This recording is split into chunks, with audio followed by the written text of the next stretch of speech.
Everyone, आज आपल्याला बघायचं आहे एक नवीन चॅप्टर. नाव आहे स्टॅक अँड क्यू. त्याच्यामध्ये आपण first of all what is mean by stack ह्याचा स्टडी करणार आहोत. तर स्टॅक हा एक डेटा स्ट्रक्चर आहे. तो कुठल्या टाईपचा आहे तर युजर डिफाईन डेटा स्ट्रक्चर आहे. आपण ज्यावेळी डेटा स्ट्रक्चर हा पॉईंट बघितला त्यावेळी आपण बिल्ट इन डेटा स्ट्रक्चर आणि युजर डिफाईन डेटा स्ट्रक्चर असे दोन पार्ट बघितले. आणि त्या युजर डिफाईन डेटा स्ट्रक्चरमध्ये कुठले कुठले डेटा टाईप येतात तर ॲरे, लिस्ट अँड फाईल हे डेटा स्ट्रक्चर येतात. आणि लिस्ट हा डेटा स्ट्रक्चर फर्दर 2 पार्ट्समध्ये डिवाइड होतो. तो म्हणजे कुठला असेल तर linear data structure and non linear data structure. आणि जर आपण लिनियर डेटा स्ट्रक्चर बघायचं झालं तर त्याच्यामध्ये कुठले कुठले येतात तर स्टॅक, क्यू, लिंक लिस्ट हे लिनियर डेटा स्ट्रक्चर आहेत. आणि नॉन लिनियर जर म्हणायचं म्हटलं तर कुठले असेल तर ट्री, ग्राफ हे ज्या डेटा आहेत हा डेटा स्ट्रक्चर याला आपण नॉन लिनियर म्हणतो. म्हणजे त्याच्यामध्ये डेटा हा नॉन सिक्वेन्शियल फॉर्मॅटमध्ये असतो. आणि जर आपण लिनियर डेटा स्ट्रक्चर बघायचं गेलं तर त्याच्यामध्ये डेटा हा सिक्वेन्शियल फॉर्मॅटमध्ये असतो. हे इंट्रोडक्शन आपण मागच्या व्हिडिओमध्ये बघितलेलेच आहे.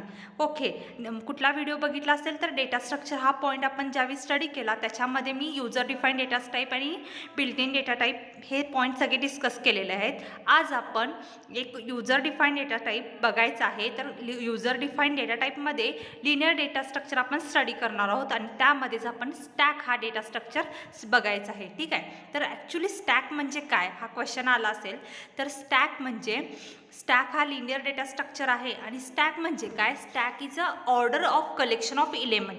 कलेक्शनचं इलेमेंट आहे, पण ते कलेक्शनचं इलेमेंट कशा टाईपमध्ये आहे?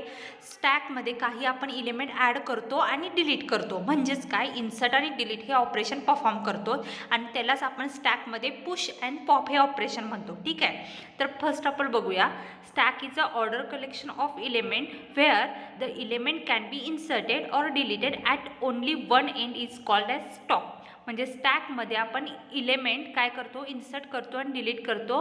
आणि ते ऑपरेशन जे इन्सर्शन अँड डिलिशन आहे ते ओनली एकाच एंडमध्ये होतं. त्यालाच आपण काय म्हणतो? टॉप असं म्हणतो. आणि opposite end is non as base. म्हणजे अपोजिट एंड म्हणजे इनिशियल जो स्टॅक आहे आपला, स्टॅकमध्ये आपण इलेमेंट ॲड करत जाणार. इनिशियली जो फर्स्ट इलेमेंट ॲड करणार तो काय असणार आहे? स्टॅकचा एंड असणार आहे. म्हणजेच त्याला आपण बेस म्हणणार आहोत. आणि जो आपण इलेमेंट ॲड करत गेलो की त्याच्यानंतर जो एंडला इलेमेंट असणार आहे म्हणजेच लास्टला इलेमेंट ॲड केलेला लास्टचा जो इलेमेंट ॲड केला आहे स्टॅकमध्ये त्यालाच आपण टॉप ऑफ स्टॅक इंडिकेट करणार आहोत. ठीक आहे, the insertion and deletion that is push and pop operation on the stack are done. ते कशा टाईपमध्ये होतात तर last in first out manner. Actually last in first out manner ही स्टॅकची पॉलिसी आहे. तर कशी काय? जेव्हा एखादा इलेमेंट स्टॅकमध्ये लास्टला इन्सर्ट होतो तो डिलीट होताना फर्स्ट होतो. म्हणूनच stack is a last in first out manner. Okay, the element inserted last will be deleted first. ते डायग्राम बघितली म्हणजे व्हॉट इज स्टॅक आणि स्टॅक कसं होतं हे एक्झाम्पल तुम्हाला लक्षात येईल. हे ॲक्च्युली कळेल पण. तर रिअल लाईफ एक्झाम्पल बघायचं गेलं तर स्टॅक म्हणजे काय? Stack of dish. तुम्ही प्लेट जर एकामेकावर ढीग जर ठेवत गेला तर ते काय आहे? एक स्टॅकचंच एक्झाम्पल आहे. स्टॅक ऑफ कॉईन ते पण स्टॅकचंच एक्झाम्पल आहे. Stack of plate, stack of बुकचा ढीग बघितला तर तो कुठला आहे तर stack of book. Okay, next बघूया. ही एक फिगर आहे.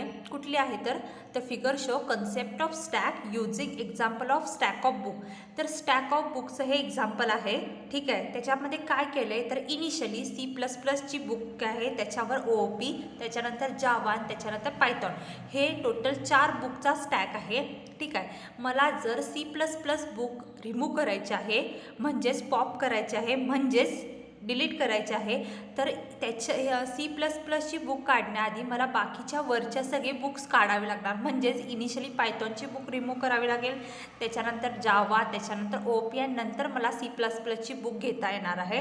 म्हणजेच आपण जो इलेमेंट लास्टला ॲड झाला म्हणजेच कुठं इथं स्टॅक पायथॉनची बुक लास्टला ॲड केली आहे ती डिलीट करताना फर्स्ट डिलीट होणार आहे. म्हणून stack perform policy last in first out manner. समजलं? ठीक आहे, the above figure top most book of stack is indicate by top. म्हणजेच पायथॉन बुक ही टॉप ऑफ स्टॅक आहे आणि we can't taken out C++ unless all the book above it have already taken out or withdraw. म्हणजे जोपर्यंत बाकीच्या वरच्या सगळी books म्हणजे काढत नाही तोपर्यंत आपल्याला C++ची बुक काढता येत नाही. ठीक आहे, हेच हे स्टॅकचं एक रिअल लाईफ एक्झाम्पल आहे. आणि अशाच प्रकारे ऑपरेशन आपण प्रोग्रॅमिंगमध्ये पण करणार आहोत आणि स्टॅक डेटा स्ट्रक्चरमध्ये स्टडी करणार आहोत. हे आणखी एक एक्झाम्पल आहे. स्टॅकमध्ये काही इलेमेंट आहेत ते ॲड करायचे आहेत म्हणजेच पुश ऑपरेशन परफॉर्म करणार आहोत आणि काही इलेमेंट डिलीट करायचे आहेत म्हणजेच पॉप करणार आहोत. ठीक आहे, पुश म्हणजे insert the element and pop means remove the element. तर ह्या फिगरमध्ये जर बघायचं गेलं तर काय आहे, ॲबस्ट्रॅक्ट व्ह्यू ऑफ स्टॅकचा व्ह्यू कसा आहे, त्याच्यामध्ये ABCD 4 फिगर आहेत.